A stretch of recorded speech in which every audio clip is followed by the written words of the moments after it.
Al remarcar la dimensión sociopolítica del mapa y de los mapas, Harley abogó por un cambio, una transformación epistemológica en la forma en que interpretábamos la naturaleza de la cartografía. Rechazó la interpretación canónica elaborada acerca de la historia de la cartografía, que estaba basada en la idea de una perfectibilidad y precisión cada vez mayores, cada vez más importantes del mapa con respecto a sus referentes reales. Los supuestos operativos de los cartógrafos también fueron puestos en cuestión por Harley en este desmontaje, digamos, de las operaciones cartográficas. Su enfoque enfatizó lo que él mismo denominó las condiciones de producción, las condiciones de recepción y las funciones de poder que los mapas poseían. Para establecer este nuevo punto de vista sobre el problema cartográfico, Harley retomó y recurrió a una numerosa variedad de fuentes teóricas. Harley señaló que los mapas son instrumentos mediante los cuales los estados adquieren territorio y mantienen su status quo. Son instrumentos frecuentemente utilizados para el comercio y la guerra en este marco de la modernidad. Esto no siempre ha sido así. Históricamente ha habido mapas que no tienen en su diseño localizaciones de cosas que están en el plano material. Hay mapas que tienen mucho que ver con el mundo religioso y no necesariamente no son mapas occidentales. Sin embargo, en el sentido común más contemporáneo, un mapa se ha transformado o ha adquirido las connotaciones de una abstracción científica de la realidad o del territorio. Y por lo tanto el mapa representa algo que efectivamente se encuentra en la realidad objetiva y afuera, no sé cómo llamarlo. Pero en algunas historias, por ejemplo las historias de los antiguos dominios coloniales, esa narración científica se encuentra invertida, esa idea de captación del mapa de lo real existente por fuera de él mismo. Ahí el mapa lo que hace es algo inverso. El mapa se convierte en una especie de predicción, de anticipación de esa realidad territorial y espacial que quiere captar. Es más bien un deseo, una anticipación, un vaticinio. Performa algo, un territorio, que cuando el mapa se dibuja todavía no existe, o por lo menos no existe de la forma en que el mapa lo representa. El mapa allí, sobre todo, es un proyecto. Hay varios artículos en los que Harley desarrolla su interpretación sobre los mapas. El más importante de todos es Deconstruyendo el mapa, que se publicó por primera vez en 1989. Un año después se publican otros dos artículos que son complementarios de este: Silencio y Secreto, Mapas, Conocimiento y Poder. En el medio aparece Cartografía, Ética y Teoría Social, todos entre 1989 y 1991. La reflexión fundamental de estas cuatro piezas, de estos cuatro artículos, incluidas en la colección La Nueva Naturaleza de los Mapas, que editó en 2005 el Fondo de Cultura Económica en español, es la noción del mapa como un instrumento de construcción del poder estatal, pero también de construcción de una realidad territorial. Las fuentes teóricas que Harley invoca en Deconstruyendo el mapa son fundamentalmente cuatro: Jacques Derrida, Michel Foucault, Roland Barthes y Erving Panofsky. Son sobre todo Derrida y Foucault los que ocupan el lugar más destacado, ¿no? A partir del binomio saber-poder Foucaultiano y la noción de deconstrucción derridiana.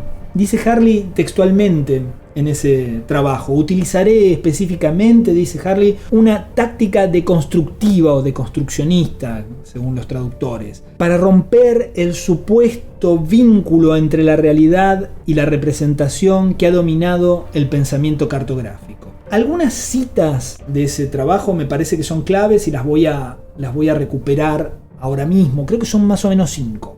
La primera es: en el caso de los mapas, la iconología puede utilizarse para identificar no solo un nivel superficial o literal del significado, sino también un nivel más profundo, formalmente asociado con la dimensión simbólica. En la articulación del poder, el nivel simbólico es a menudo primordial en la comunicación cartográfica, y es en este plano en que los mapas son más retóricos y persuasivos.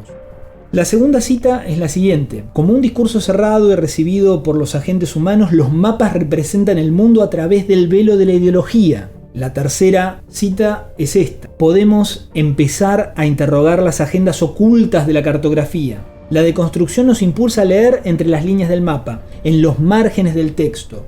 y a través de sus tropos descubrir los silencios y las contradicciones que desafían la aparente honestidad de su imagen. La cuarta cita: gran parte del poder del mapa como representación de la geografía social es que opera detrás de una máscara, de una ciencia aparentemente neutral, oculta y niega sus dimensiones sociales al mismo tiempo que las legitima. Quinta y creo que última cita: ahora se acepta generalmente el modelo del texto, que puede tener una ampliación mucho más importante que el de los textos literarios por sí mismos. Podemos añadir con confianza los textos gráficos que actualmente llamamos mapa. El texto es ciertamente una metáfora mejor para los mapas que el espejo de la naturaleza. Los mapas son un texto cultural. Al aceptar sus textos, somos capaces de abarcar una serie de posibilidades interpretativas diferentes. En lugar de solo la transparencia de la claridad, podemos descubrir el enmarañamiento de lo opaco en el instrumento cartográfico. A los hechos podemos añadir el mito.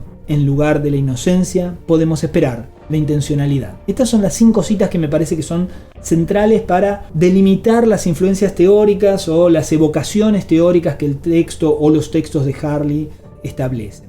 2 ideas son muy importantes. Por un lado, en el análisis postestructuralista del discurso cartográfico, que se basa en Derrida-Barthes y en una lectura de la relación saber-poder Foucaultiana. Pero también, y en la primera cita es muy visible, también en la segunda, está visible la figura de Ervin Panofsky, quien practica un análisis iconológico y mantiene la idea de la imagen sobre lo analizado y no la subsume en la idea de texto. Otra cita de Harley que me parece relevante es la siguiente: tratemos la obra de arte como un síntoma de otra cosa e interpretemos sus rasgos compositivos e iconográficos como una evidencia más particularizada de otra cosa. Ese es el punto de vista panofskiano, ¿no? La obra de arte es una especie de síntoma que habla de algo que no está dentro de la obra de arte, que habla de algo que está fuera. Harley de algún modo no observa los conflictos entre las posiciones deconstruccionistas, textualistas e iconológicas. Para él, a cada parte del mapa le aplica una diferente, o a veces lee una misma zona del mapa sirviéndose de los mismos principios sin contradicción aparente. O sea, los combina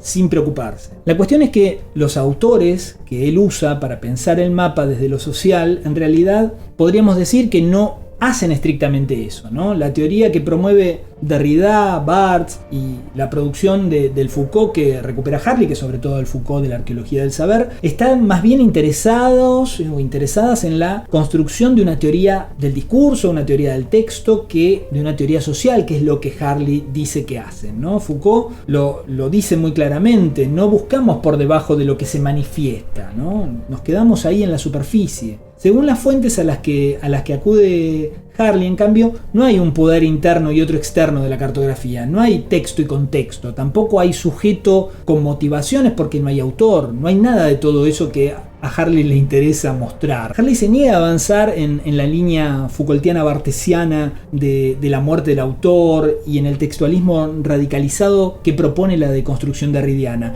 Más bien prefiere combinar esos aportes con otras zonas de la teoría crítica más clásicas que tienen muchos ecos marxistas. Si queremos evaluar a Harley, no por cómo dice que analiza los mapas, sino por el análisis que efectivamente hace sobre ellos, diríamos que su propuesta está más cerca de un Raymond Williams que de un Michel Foucault. O sea, está más cerca del marxismo que de la arqueología del saber que Foucault propone.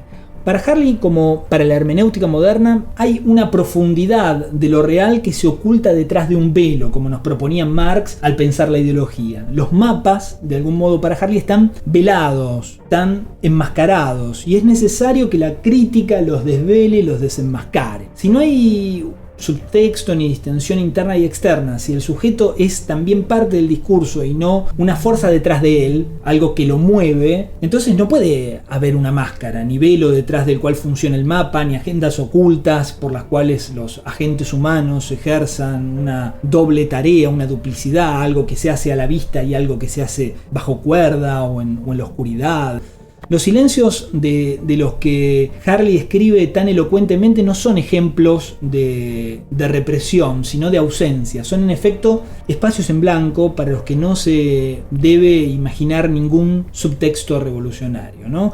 Harley concibe a los mapas como metáforas, insta a una lectura deconstructiva de sus tropos, Los mapas son gruesos textos de capas múltiples que representan realidades sociopolíticas y características geofísicas en dosis y proporciones determinadas por las relaciones sociales que producen los mapas, pero que solo aparecen en el mapa como inscripciones sintomáticas de estructuras o configuraciones o constelaciones subyacentes, como los indicios de un relato que no está presente en el texto cartográfico, que no está presente en el mapa, sino que depende de otra narrativa de lo social, lo político, que es una narrativa más general y que es en general lo que podemos llamar contexto. Como herramienta de la geografía y la cartografía y como práctica activa en la compleja construcción y comunicación del conocimiento espacial, el mapa ha sido objeto de reflexión crítica y de debate. La cartografía a mediados del siglo XX experimentó su propio impulso para confinar la práctica cartográfica y al propio mapa dentro de las estrechas restricciones de una ciencia instrumental.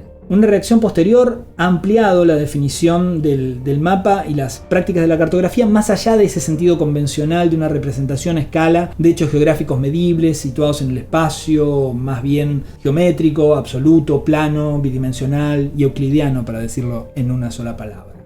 Pese a todo, la cartografía sigue siendo una forma de representar el mundo. El mapa continúa siendo una imagen visible del mundo, o al menos de un mundo, si no queremos ser tan absolutistas. El mapa no es de ninguna manera el único medio a través del que se transmite y se produce el conocimiento geográfico.